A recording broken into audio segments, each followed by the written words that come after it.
नमस्कार. शब्दस्पर्श चॅनलवर आपले सहर्ष स्वागत आहे.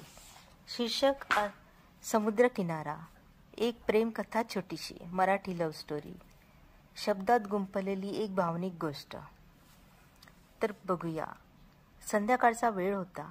नारंगी सूर्याच्या साक्षीने समुद्राची लाट किनाऱ्यावर आपलं अस्तित्व उमटवत होत्या आणि त्या किनाऱ्यावर एक तरुणी सुमित्रा शांत बसलेली होती. हातात एक पुस्तक आणि नजरेत एक शोध. तिला ही पुस्तक याच समुद्रकिनाऱ्यावर सापडली होती. ती रोज यायची तिथे, वाळूत बसून पुस्तकात गुंग होऊन वाचत बसायची.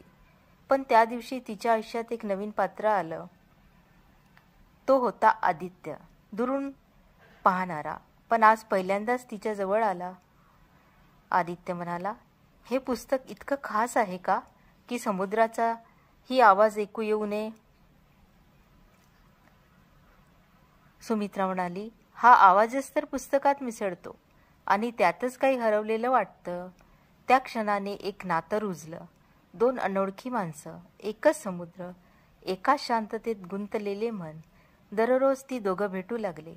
बोलणं, हसणं, वाचणं आणि नकळत दोघांचं आयुष्यच त्या लाटांइतकं जवळ येत गेलं.